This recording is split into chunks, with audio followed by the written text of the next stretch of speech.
नमस्कार, मैं हूं मीनाक्षी नागर और आप देख रहे हैं डीएनजी न्यूज। चलिए नजर डालते हैं आज की बड़ी खबरों पर।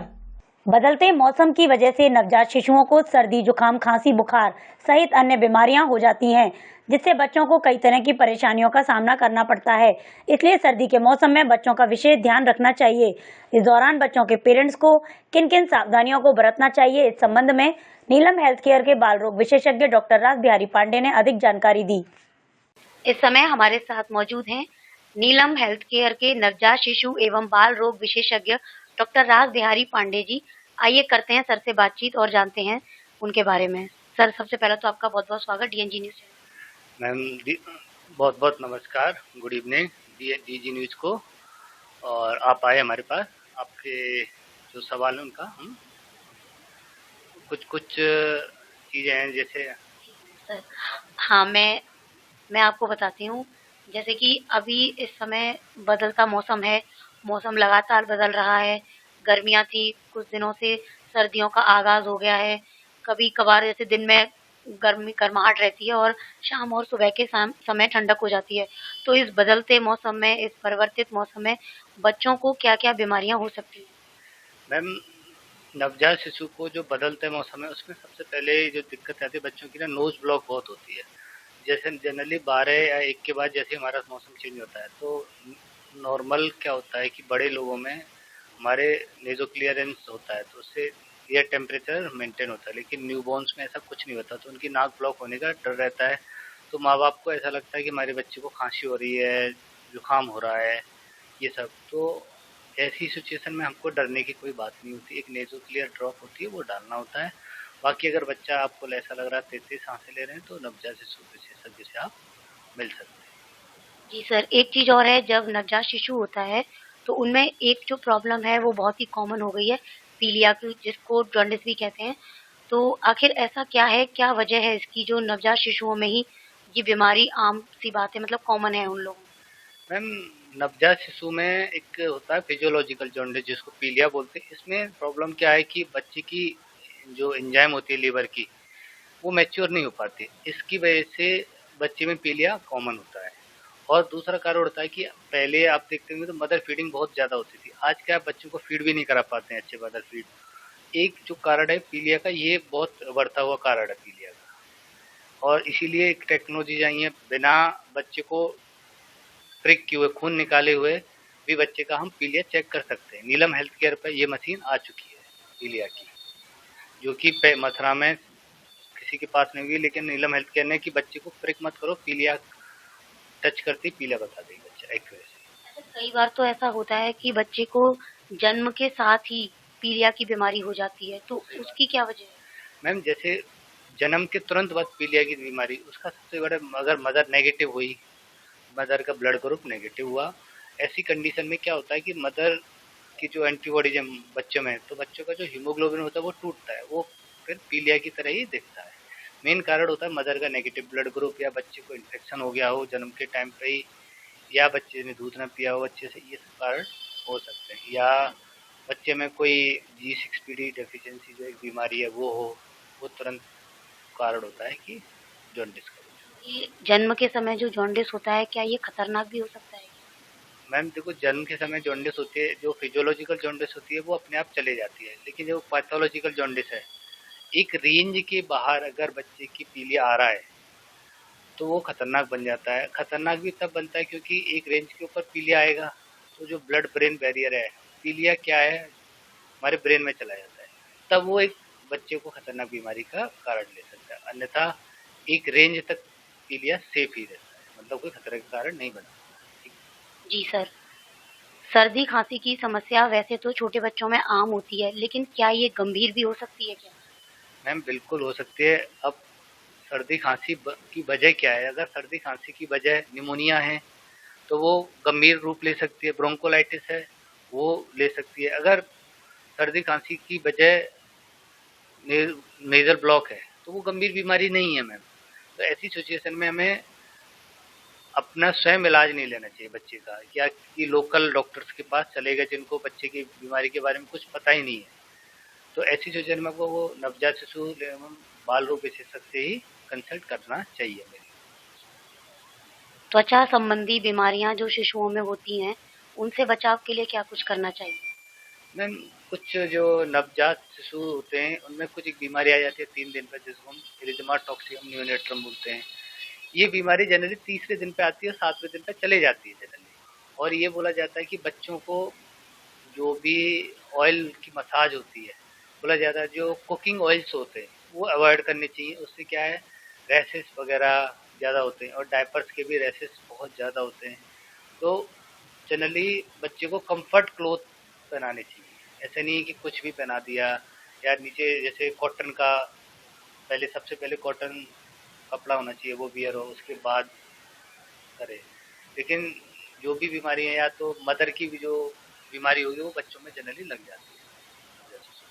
सर, जैसे कि अभी आपने मसाज के लिए बोला कि जो कुकिंग ऑयल से जो मसाज की जाती है, काफ़ी घरों में यूज़ होता है वो, छोटे बच्चों में मसाज के लिए।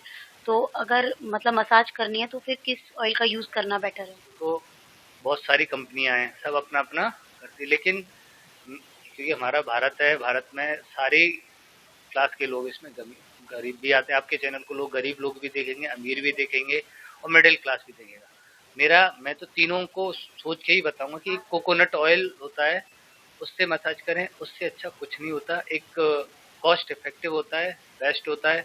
बाकी आपके पास बहुत सारे ब्रांड हैं, गरीब उस ब्रांड को झेल नहीं पाएगा, क्योंकि हमारा भारत ऐसा नहीं कि अमीरी प्रधान देश है, उसमें तीनों वर्ग के आते हैं, इसलिए कोकोनट ऑयल सबसे बढ़िया होता है। वो बच्चों की, शिशुओं के लिए बिल्कुल यूज़ मतलब कोई हार्मफुल नहीं कोई है? हार्म नहीं करेगा मैम, सबसे बढ़िया कोकोनट ऑयल होता है। आप के चैनल के माध्यम से मैं सभी दर्शकों को यही बताऊंगा कि आप हमेशा कोकोनट ऑयल यूज ही करें, क्योंकि कोकोनट ऑयल हमारे बच्चों को रैशेस नहीं करता है।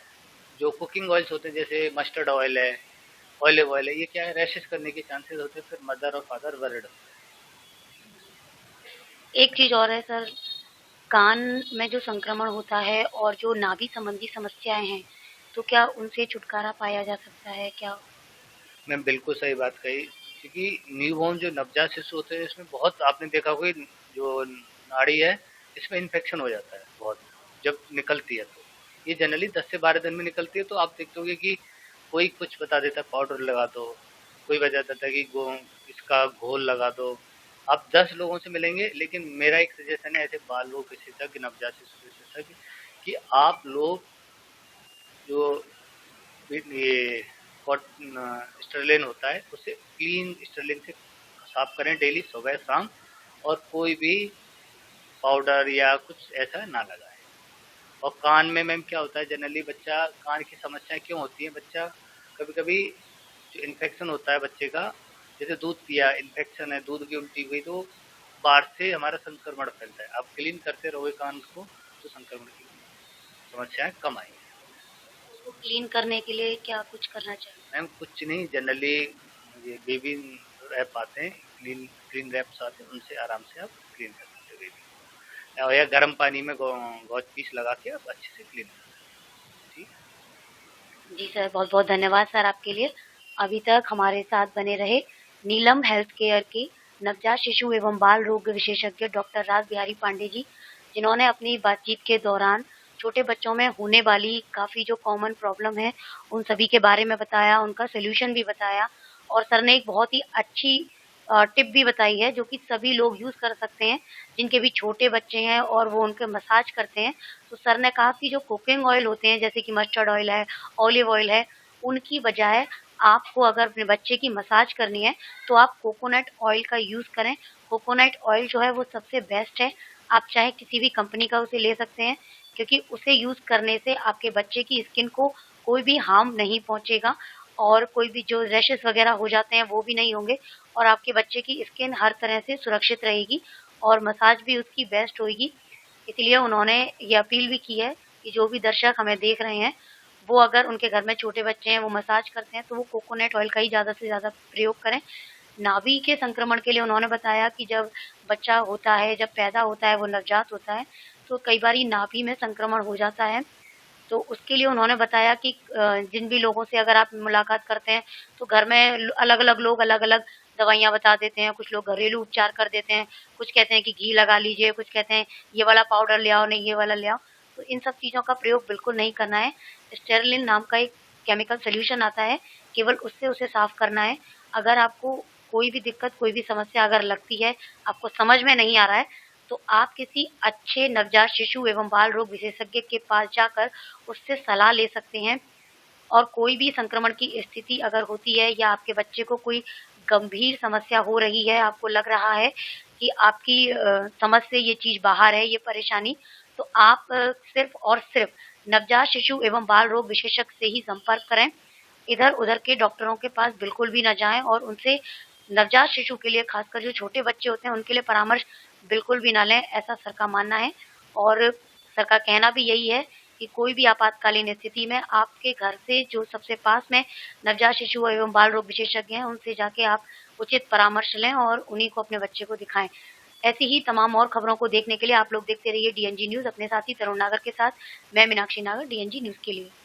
NABH certified Neelam health care 24/7 emergency and trauma, general surgery, laparoscopic surgery, स्त्री एवं प्रसूति रोग, हड्डी रोग, जनरल फिजिशियन, फिजियोथेरेपी, डेंटल सेवाएं, OPD मात्र 100 रुपए। इसके साथ ही नीलम हेल्थ केयर में लेवल 3 NICU उपलब्ध है। नीलम हेल्थ केयर में 24/7 इमरजेंसी एवं ट्रॉमा सेंटर रहते हैं।